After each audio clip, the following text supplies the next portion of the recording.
Doing something weird today. I'm gonna brew 1 bottle of beer. That's right, just 1 bottle. No more, no less. The goal is to do exactly 1 bottle of beer. So, in order to do this, I had to do some tweaking.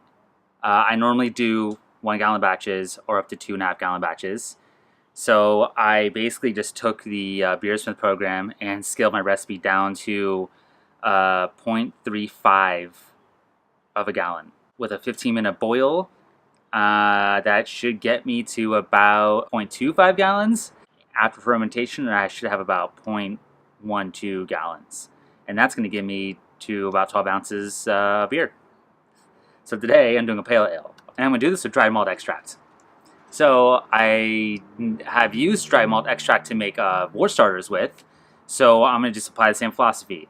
So I went to CaptainBrew.com. They have a calculation recipe to make a starter. I just typed in 0.35 gallons, and it said do 7 ounces of DME. So I'm going to try that. And my OG I'm going for is 1055 post-boil. I will then be taking a gravity reading right when I stir in the DME, just to see if I'm on track. I think around 1045 is about where I want to be, maybe 1050 for a pre-boil. And in 15 minutes I'll probably be around 1055. I'm going to do a Amarillo at 15 minutes in the boil, an addition at 5 minutes in the boil, and then I'm going to do a 15-minute steep. And the total hops for this is 0.15 ounces. And IBUs I'm going for around 50-ish. And I'm going to use some USO 5 yeast I have in the fridge.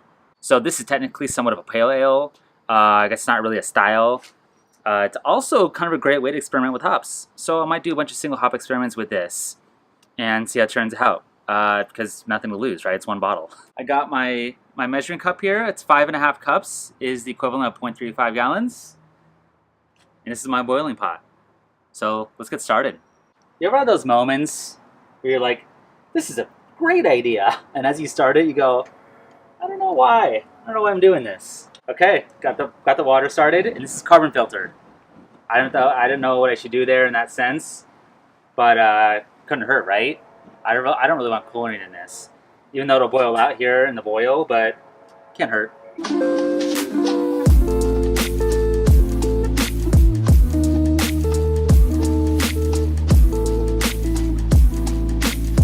I gotta watch this part like a hawk, because this thing will boil over real quick if I'm not paying attention.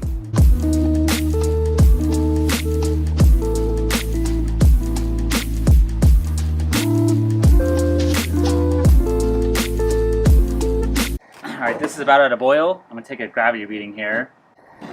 Alright, I'm at 1046. That sounds about right to me. So, yeah, I'm obviously going to test it at the end of the boil. But it should be around 1050, 1052, 3 is my guess. Maybe more, I don't know. We'll find out. So close. It's so close.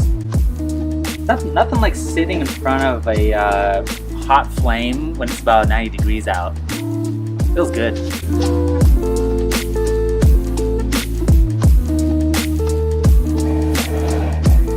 There it is. There it is. It started. It started. Lowering the flame. Lowering the flame. Ooh. Gotta watch it. Think I'm okay. No, I'm not. That was a close one again. Yeah, you don't want that hot break there.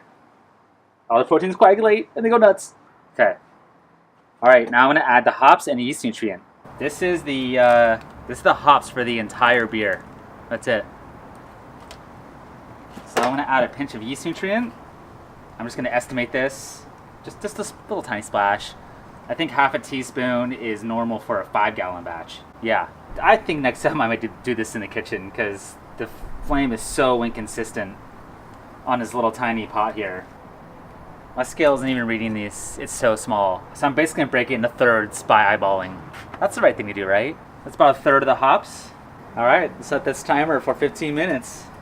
No, I lied. Setting it for 10 minutes. So I got my 5-minute edition coming up.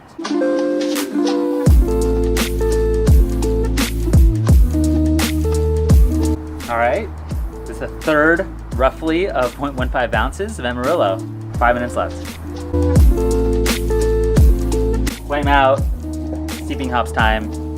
Third of the 0.15 ounces.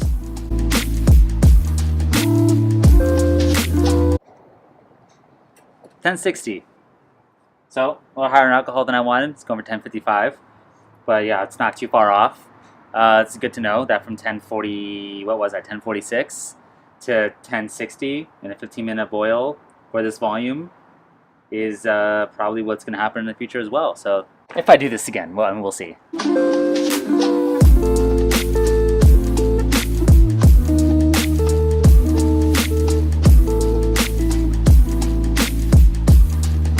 I cool it down to 76 degrees Fahrenheit.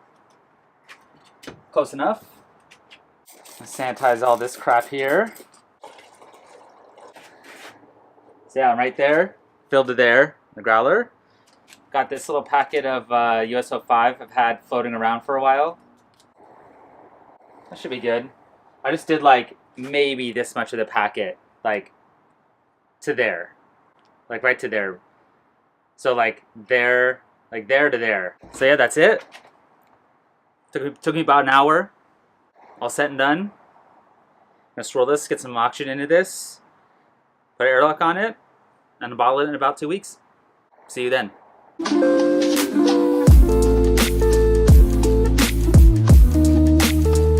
Right, time to bottle this one beer. Trying to figure out the priming sugar for this has been tough. I thought about adding a little bit of honey, which I know you can do to carbonate it with. I just didn't want any of the honey flavors to get into that. So I'm gonna opt for some priming sugar and a little bit of water. Now ideally you boil your priming sugar for about 10-15 minutes to kill anything that might, you know, cause issues later on, any bacteria and stuff like that. This is such a tiny amount that I think I'm just gonna microwave it. The equations online said to do 2 grams of corn sugar for 2 milliliters of water. I just tested it a few times and it looks to be about 1 full teaspoon. So that's a half teaspoon right there. That's be about right. Gonna go microwave it and kind of let it sit at around 180 degrees Fahrenheit, 200 degrees in that range. And yeah, bottle from there. Let's see how this works here. So sanitize my bottle. Done. Then I cooled this down. I microwaved it for about 30 seconds. Let it sit for about 10 minutes in the heat of the microwave. And then yeah, cool down to room temp. So I'm gonna pour some of this in there. Or some, I mean all. Time to transfer this into this. Seems like a lot of sugar, doesn't it? I'm gonna pour some out. I don't trust it.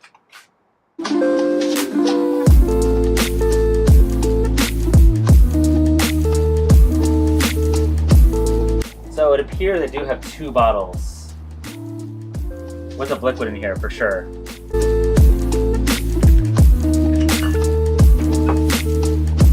There it is. I got a bottle. Like I said, there's probably another bottle worth of beer in there. We'll see if I bottle that. The goal for this whole thing was to try and do only 1 bottle of beer. I do hate to see it go to waste. So I haven't decided on what to do. Okay, so as I said, I only had 1 bottle of beer I wanted to do, but I've never really carbonated with honey before, and I want to try that now. I'm going to eyeball it a little bit. The goal is not necessarily the amount, because there's calculations online to figure out the exact amount that I want to do, but I want to see if it imparts the honey flavor to it. I'm going to do roughly, I think it's about half a teaspoon in that range, so that should be enough. Okay, so that's exactly 2 bottles of beer I got out of this batch. There's a little bit of liquid in here, but it's mostly just slurry and gunk. So bottle this and mark this as the one that has honey in it, and do a taste test in about a week and a half. See you then.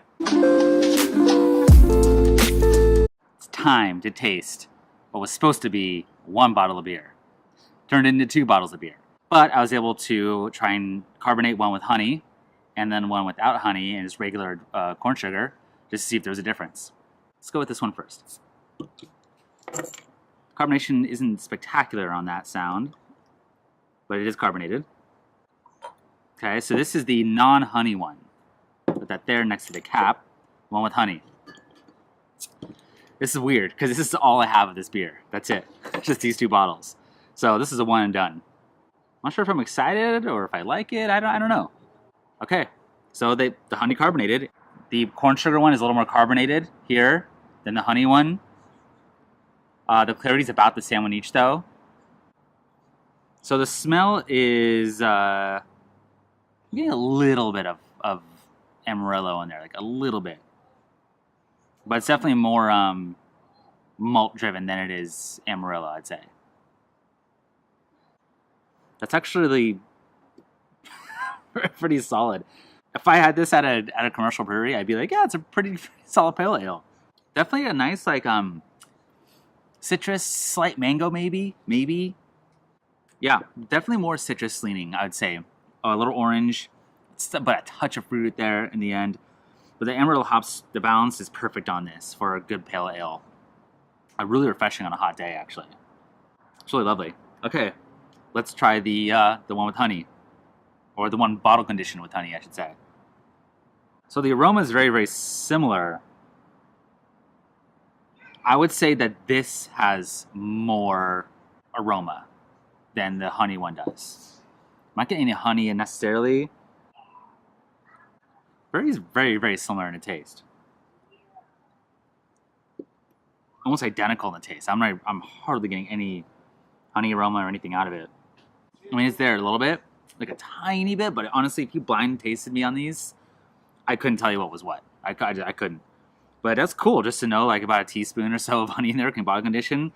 I would highly recommend not do that. I would highly recommend measure out your amounts. But that's cool to see it work just on a whim. But yeah, this is very very drinkable, very good. I'm going to basically clone this recipe again for another hop profile. I don't know what I'm going to choose yet. I could do, I've done Citra before with hops, Simcoe, Mosaic, Galaxy. And I could do, I don't think I've done Centennial before.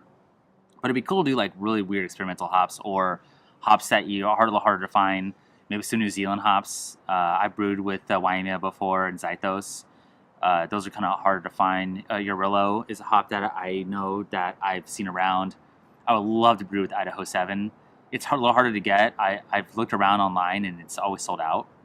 That'd be a cool one to brew with. So yeah, I'm going to do this more often. And the only change I would make is 1 bottle of beer instead of 2. That's it. Other than that, the bitterness level is perfect on this. It's attenuated down nicely. The amount of yeast I use is good on it. So yeah, really, really happy with the product. Yeah, till next time. Oh yeah, subscribe and like and all that stuff. There's videos happening all the time and a lot of content, and it's fun. It's fun for everybody.